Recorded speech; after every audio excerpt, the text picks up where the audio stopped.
जय हिंद दोस्तों। होप आप सब बहुत अच्छे होंगे। मेरा नाम है सत्यम और मैं स्वागत करता हूं आपका मेरे यूट्यूब चैनल विजुअल वर्ल्ड पर। दोस्तों आज हम बात करने जा रहे हैं Israel Palestine conflict lecture series के लेक्चर नंबर 3 की, जिसमें हम बात करने जा रहे हैं 6 डेज वॉर की। तो हम समझेंगे कि 6 डेज वॉर क्यों हुई, इसका रीज़न क्या था। समझने से पहले इस मैप को देख लें। 1948 1949 दोनों का, वॉर से पहले और वॉर के बाद का। तो बहुत सारी, ये ऐसा वॉर था जिसने ना सिर्फ मिडिल ईस्ट को पूरी तरीके से हिला कर रख दिया, बल्कि बहादुरी की वो मिसाल कायम की जिसने पूरे विश्व को यह सोचने पर मजबूर कर दिया कि क्या एक छोटा सा देश जिसके पास अपनी खुद की एक अच्छी आर्मी भी नहीं थी, उसने अपने से बड़े 5 देशों को एक साथ बुरी तरह से हरा दिया। जी हाँ, हम बात करने जा रहे हैं इजराइल अरब वॉर के दूसरे युद्ध के बारे में, जिसे जून वॉर भी कहा जाता है। तो इसकी शुरुआत कहाँ से होती है? इसकी शुरुआत होती है 9 जुलाई 1956 से, जब ये एरिया जो आप देख रहे हैं, ये एरिया, इस एरिया को कहा जाता है स्टेट ऑफ तिरान। स्टेट ऑफ तिरान में 1996 1956 में इजिप्ट ने इजराइल के जो भी ट्रेड्स थे उनको कंट्रोल कर लिया और उन पर पूरी तरीके से बैन लगा दिया। दूसरी तरफ जो नेवी वेसल्स थी उन पर भी बैन लगा दिया गया। स्वेज कैनाल और रेड सी दोनों को इजराइल के लिए ब्लॉक कर दिया गया। इसका असर ये हुआ कि इजराइल ने इजिप्ट से बातचीत की, पर बातचीत का कोई हल नहीं निकला। इजराइल ने यूएन में मदद मांगी और यूएन की तरफ से मदद मिली। यूएन ने अपनी यूनाइटेड नेशंस की इमरजेंसी फोर्सेस को तुरंत स्टेट्स ऑफ तिरान को क्लियर करवाने के लिए भेजा और यहाँ पर यूएनईएफ, इजराइल और ब्रिटिश आर्मी, इन तीनों ने मिलकर एक कोalition बनाकर इजिप्ट को हरा दिया और स्टेट ऑफ तिरान पर यूएनईएफ का कंट्रोल हो गया। ये चीजें ऐसे ही चलती रहती हैं 1967 तक। 1967 में अप्रैल में, तो 1956 इसमें आपको देखिएगा अच्छे से स्टेट ऑफ तिरान, ये देखिए नीचे की तरफ, यहीं पे नेवी ब्लॉकेज कर दी गई थी, जिससे कि इजराइल को कोई भी नेवी सपोर्ट ना मिल सके और कोई भी जहाज या हेल्प इजराइल तक ना जा सके। तो उस वक्त सिनाई पेनिनसुला और गाजा स्ट्रिप दोनों पर इजिप्ट का अधिकार था। ये मैं वो एरिया आपको दिखा रहा हूँ जिस पर 6 डेज वॉर के बाद से इजराइल का अधिकार हो गया। गाजा स्ट्रिप जो कि 1949 में इजिप्ट के अंडर में था, इजिप्ट के कंट्रोल में था, इजिप्ट के एडमिनिस्ट्रेशन में था, वो इजिप्ट से छीन लिया गया। इवन दो ट्रांसजॉर्डन और सीरिया, लेबनान तीनों युद्ध कर रही थी साथ में, फिर भी दूसरी तरफ सिनाई पेनिनसुला, इस एरिया को आप देखिए, ये इजराइल से 2 गुना बड़ा है। इस पूरे एरिया पर, इवन सिर्फ इसी एरिया पर नहीं, मैं इस एरिया को आपको दिखा दूं, ये जो आप देख रहे हैं लाइन, यही वो लाइन है जिसे स्वेज कैनाल कहते हैं, जो कि कुछ दिन पहले चर्चा में था। स्वेज कैनाल, स्वेज कैनाल के ईस्ट और वेस्ट दोनों ही बैंक्स पर अधिकार हो गया इजराइल का। अब इसकी शुरुआत कहाँ से होती है? जैसा कि मैंने बताया 1956 में जब स्टेट ऑफ तिरान में कंट्रोल हो जाता है यूएनईएफ का, उसके बाद चीजें थोड़ी नॉर्मल होती हैं, बट सब कुछ नॉर्मल नहीं होता। 1967 आता है और 1967 के अप्रैल मंथ में इजराइल द्वारा सीरिया के 6 एयरक्राफ्ट मार गिराए जाते हैं। अब और वो एयरक्राफ्ट मार गिराए जाते हैं जो कि गोलान हाइट में उड़ रहे होते हैं, और गोलान हाइट जो एरिया है वो सीरिया का एरिया है। इससे सीरिया बौखला जाता है। ऐसी खबरें उड़ती हैं कि इजराइल इजिप्ट पर अधिकार करने वाला है, अटैक करने वाला है। दूसरी तरफ यही इंटेलिजेंस रिपोर्ट आती है ये सोवियत यूनियन से इजिप्ट को। उस समय इजिप्ट के जो प्रेसिडेंट थे, बहुत ही बेहतरीन पॉलिटिशियन, बहुत ही दूरदर्शी सोच वाले, एक तरीके से उनको इजिप्ट में भगवान का दर्जा प्राप्त था, गुलाम अब्दुल नशीर। गुलाम अब्दुल नशीर इजिप्ट की हिस्ट्री में सबसे बेहतरीन प्रेसिडेंट माने जाते हैं। इस जगह पर जब सोवियत यूनियन से ये खबर आती है कि इसराइल अटैक करने वाला है इजिप्ट पर, तो इनकी मति को पता नहीं क्या हो जाता है, ये एक बार क्रॉस चेक भी नहीं करते और बिना सोचे समझे स्टेट ऑफ तिरान से अपनी सेना भेजकर यूएनईएफ को एक्सपेल्ड कर देते हैं। दूसरी तरफ सिनाई पेनिनसुला के सुनाई पेनिनसुला जो कि इसराइल से सटा हुआ पार्ट है, सिनाई पेनिनसुला के नॉर्दर्न बॉर्डर पर ये अपनी 45,000 सेना प्लस 300 टैंक्स और 200 प्लस एयरक्राफ्ट नॉर्दर्न बॉर्डर पर डिप्लॉय कर देते हैं। साथ में 1949 के ट्रीटी के अनुसार सीरिया, जॉर्डन और लेबनान इन तीनों कंट्री को इजिप्ट का साथ देने के लिए कहते हैं, क्योंकि इस ट्रीटी में कहा गया था कि अगर इसराइल या कोई भी देश इजिप्ट, जॉर्डन, सीरिया या लेबनान इन चारों कंट्री में से किसी भी एक कंट्री पर वॉर करता है, अटैक करता है, तो ये अटैक इन चारों देशों पर माना जाएगा और चारों देश ट्रीटी के अनुसार उससे लड़ाई करेंगे, उससे युद्ध करेंगे, उस कंट्री से युद्ध करेंगे। तो जॉर्डन जो कि वेस्ट बैंक में था, वेस्ट बैंक को पूरी तरीके से घेर लेता है और सीरिया गोलन हाइट पर अपने सैनिकों को डिप्लॉय कर देता है। जॉर्डन जिसके पास खुद की एक बहुत बड़ी एयरफोर्स थी, इजिप्ट जिसके पास उस वक्त मिडल ईस्ट की सबसे बड़ी एयरफोर्स थी, सीरिया के पास भी अच्छी ट्रूप्स नंबर थी और एयरक्राफ्ट की भी संख्या अच्छी थी। लेबनान बहुत बड़े स्तर पर तो नहीं पार्टिसिपेट करता इस युद्ध में, लेकिन अपने कुछ एयरक्राफ्ट्स और कुछ सिपाहियों को इस युद्ध में भेजता है। तो बट इजराइल के जो प्राइम मिनिस्टर थे उस वक्त, इजराइल के प्राइम मिनिस्टर ये नहीं चाहते कि किसी भी तरीके का युद्ध हो। इस वजह से वो अपने फॉरेन मिनिस्टर को तुरंत तत्काल तत्काल प्रभाव से अमेरिका भेजते हैं और अमेरिका में प्रेसिडेंट से जाकर मिलने को कहते हैं। तो अमेरिका में जब वो प्रेसिडेंट से मिलने जाते हैं तो अमेरिका के प्रेसिडेंट ये कहते हैं कि हम उसका साथ बिल्कुल नहीं देंगे जो पहले युद्ध शुरू करेगा। पर इजराइल ये जानता था कि हमारे पास जो सिपाहियों की संख्या है वो कम है। सिपाही सिर्फ 2 लाख 2 ढाई लाख सिपाही हैं, जबकि Egypt, Jordan, Syria, Lebanon, Iraq इनके पास लगभग 8.5 से 10 लाख सैनिक थे। तो इजराइल ये जानता था कि अगर हम पहले युद्ध नहीं करते हैं या अगर हम पहले अटैक नहीं करते हैं तो हम पर अटैक कर कर हमारे एरिया को खत्म कर दिया जाएगा या हमें खत्म कर दिया जाएगा। दूसरी तरफ अमेरिका के द्वारा मना करने पर जो सिचुएशन थी वो भी किसी से छुपी नहीं थी कि अमेरिका को नाराज नहीं कर सकते थे। तो इस वजह से इजराइल के जो प्राइम मिनिस्टर रहते हैं वो बात करना चाहते हैं, पर बातचीत का कोई फायदा नहीं निकलता। गुलाम अब्दुल नशीर जो कि उस वक्त इजिप्ट को रूल कर रहे थे, इजिप्ट को रूल करने के साथ साथ पूरे मिडल ईस्ट को लीड कर रहे थे, वो सारे एग्रीमेंट्स को मना कर देते हैं और युद्ध के लिए तैयार हो जाते हैं। अब देखिए 1967 आता है। 1967 के अप्रैल मंथ में सीरिया अपने 6 एयरक्राफ्ट को जो खोया था उसका बदला लेने के लिए पूरी तरह से पूरी तरीके से तैयार होता है।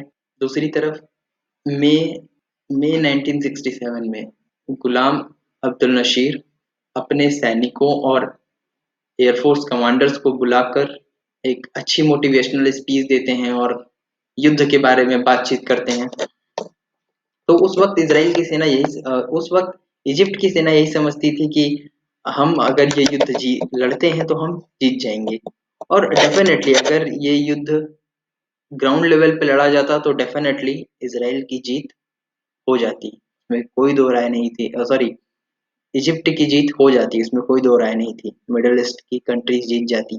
पर दाव उल्टा पड़ जाता है। 3 मई 1967 को इसराइल अपने न्यूज़ चैनल के थ्रू ये टेलीकास्ट करवा देता है पूरे वर्ल्ड में कि इसराइल के जो एयरफोर्स के जितने भी कमांडर्स हैं वो सब के सब छुट्टी पर गए हुए हैं, वेकेशंस पे गए हुए हैं। और इस वजह से जो भी पड़ोसी देश होते हैं इसराइल के, लेबनान हो गया, सीरिया, जॉर्डन या इजिप्ट, वो पूरी तरीके से बेखौफ हो जाते हैं। मतलब कि एकदम उनके पास कोई टेंशन ही नहीं रह जाती। आता है 4 मई। 4 मई के दिन वो युद्ध की तैयारी करते हैं।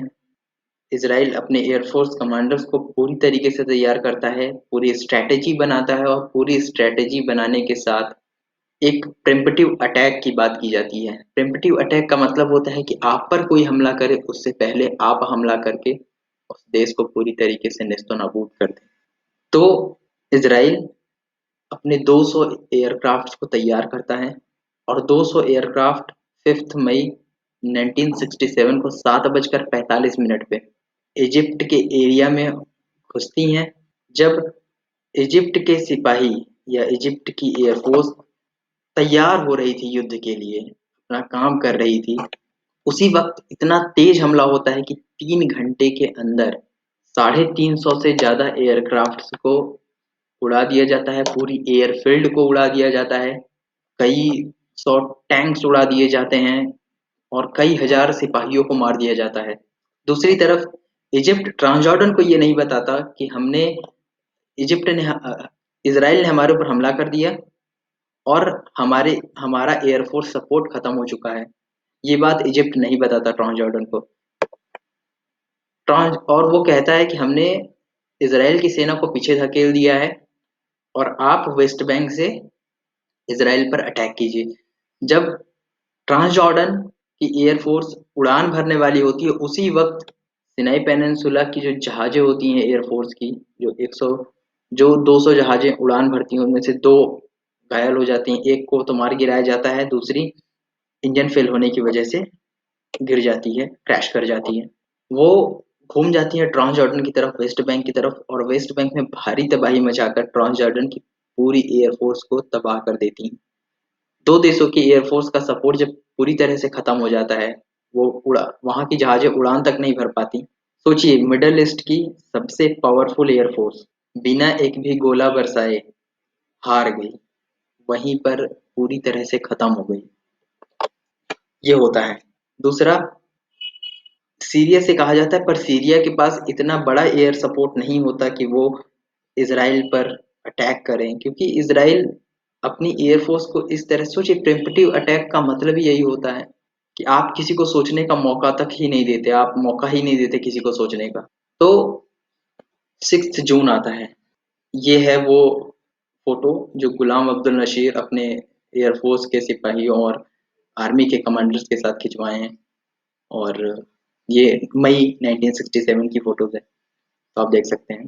अब देखिए, वॉर स्टार्ट होती है, ठीक है, प्रिम्पटिव अटैक किया जाता है 5 जून को। इजिप्ट और जॉर्डन दोनों ही अपनी एयरफोर्स खो देते हैं।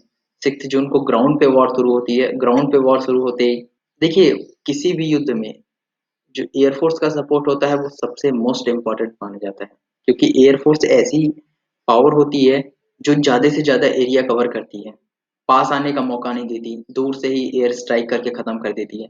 तो इसराइल के पास तो एयर सपोर्ट है, बट जॉर्डन, सीरिया और और इजिप्ट तीनों अपना खो चुकी हैं, पूरी तरह से खो चुकी हैं। 6 जून को ग्राउंड पे वॉर शुरू होती है। अब ग्राउंड पे उनके पास सिपाही भले ही ज्यादा हैं, पर इसराइल के पास एयर सपोर्ट है। वो ऊपर से ही बम बरसाकर पूरी तरह से एकदम खत्म कर देती हैं तीनों सेनाओं को। 7 जून ट्रांसजॉर्डन अपना वेस्ट बैंक खो देता है। 9 जून को सीरिया अपने गोलान हाइट्स को खो देता है। 10 जून को सीज फायर होता है, जब पीस कीपिंग फोर्सेस इंटरवेन करती हैं। देखिए, अमेरिका उस वक्त युद्ध क्यों नहीं चाहता था, क्योंकि अमेरिका उस वक्त वियतनाम युद्ध लड़ रहा था। तो वो एक और युद्ध का प्रेशर नहीं चाहता था कि किसी भी तरीके का प्रेशर इस युद्ध से पड़े, और इनको खोना पड़े, इनको और ज्यादा पैसा लगाना पड़े। तो इस वजह से अमेरिका इसमें नहीं कूदना चाहता था। पर जब देखता है कि कंडीशन बद से बदतर होती जा रही है, तो ये peace keeping forces, UN peace keeping forces को भेजता है इंटरवीन करने के लिए। जब इंटरवीन फोर्सेस करती हैं, तो पता चलता है कि 10 जून तो इसराइल ने ना सिर्फ पूरे सिनाई पेनिनसुला को जीत लिया, बल्कि इजिप्ट के इजिप्ट के एक बहुत बड़े पार्ट पर कब्जा कर लिया। स्टेट ऑफ तिरान पर कब्जा कर लिया, स्वेज कैनाल पर कब्जा कर लिया, स्वेज कैनाल के दोनों बॉर्डर पर कब्जा कर लिया, दोनों ही बैंक पर। तो इससे इजिप्ट एकदम बौखला जाता है। दूसरी तरफ इज़राइल गाज़ा में जो लोग थे उनके साथ जो करता है वो तो किसी भी तरीके से मानवीय है ही नहीं, वो मानवीय नहीं है। और दूसरी तरफ कि इस युद्ध के बाद जेनेवा कन्वेंशन को फॉलो नहीं किया गया था, जेनेवा कन्वेंशन के रूल्स रेगुलेशंस को फॉलो नहीं किए गए थे। उसकी वजह से इजिप्ट, जॉर्डन और सीरिया तीनों ही इज़राइल से पीस डील करने से मना कर देते हैं। और दूसरी तरफ इजिप्ट भी यही करता है, इजिप्ट भी जो उनके सैनिक पकड़े जाते हैं उनको मारता है, और सीरिया भी यही करता है। तो ये तो युद्ध का पार्ट है, इसके लिए कोई कुछ नहीं कर सकता। पर हाँ, इस वक्त जो इसराइल कर रहा है वो किसी भी तरीके से मानवीय नहीं है। अब बात करते हैं स्ट्रेंथ और कैजुअलिटीज की। तो देखिए, इसराइल डिफेंस फोर्सेस उस वक्त जो थी वो बहुत बड़ी संख्या में नहीं थी, कुल मिला के 2,64,000 सिपाही थे, जिसमें से 1 लाख को डिप्लॉय किया जाता है। ठीक है, 300 कॉम्बैट एयरक्राफ्ट थी, 800 टैंक्स थे। ठीक है, 300 कॉम्बैट एयरक्राफ्ट थी, 800 टैंक्स थे। इसमें से लगभग 1,000 सैनिक मरते हैं, 4 साढ़े 4 हजार घायल होते हैं, 15 पकड़ लिए जाते हैं, 400 टैंक डिस्ट्रॉय कर दी जाती हैं, 46 एयरक्राफ्ट डिस्ट्रॉय कर दी जाती हैं, और 20 इजरायली सिविलियंस भी मरते हैं। दूसरी तरफ अरब डिफेंस फोर्सेस, जो कि उस वक्त 5,47,000 थी, उनके पास 957 कॉम्बैट एयरक्राफ्ट थे, 2,504 टैंक्स थी, बट इनमें से सिर्फ 2,40,000 को डिप्लॉय किया जाता है। हर कंट्री अपना बहुत बड़ा सैनिक दल खोती है। जैसे इजिप्ट 15,000 सैनिकों को खो देता है, 4,500 कैप्चर कर लिए जाते हैं, जॉर्डन 700 को खो देता है, 533 कैप्चर कर लिए जाते हैं, सीरिया 2,500 को खो देता है, 591 कैप्चर कर लिए जाते हैं, इराक 10 लोगों को खोता है, 30 वुंडेड होते हैं, लेबनान एक एयरक्राफ्ट अपना खो देता है। इसमें हंड्रेड्स ऑफ टैंक्स उड़ा दी जाती हैं, डिस्ट्रॉय कर दी जाती हैं, और 450 प्लस एयरक्राफ्ट को डिस्ट्रॉय कर दिया जाता है। युद्ध का आलम ये होता है कि अरब डिफेंस फोर्सेस मैसिवली हार का सामना करती हैं और बहुत बुरी तरीके से हारती हैं। इसराइल सिनाई पेनिनसुला पर कब्जा कर लेता है, गोलान हाइट्स पर कब्जा कर लेता है, वेस्ट बैंक पर कब्जा कर लेता है, गाजा पर हमला कर लेता है।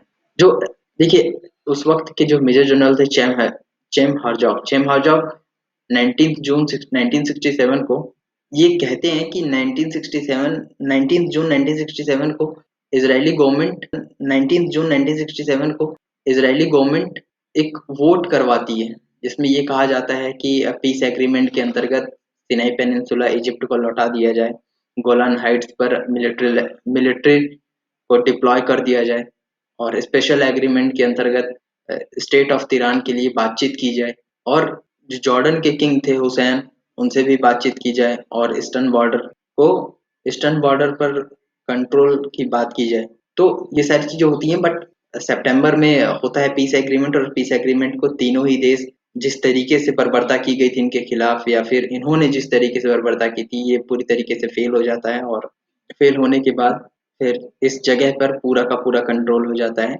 इसराइल का। और ये लगभग 1973 तक चलता है। 1973 में एक वॉर होती है, और उस वॉर के बाद फिर सिचुएशन थोड़ा कंट्रोल में आती है। सो ये है इस वीडियो का अंत। Thank you for watching. Please like, share and subscribe, hit the bell icon to get instant notification of my video.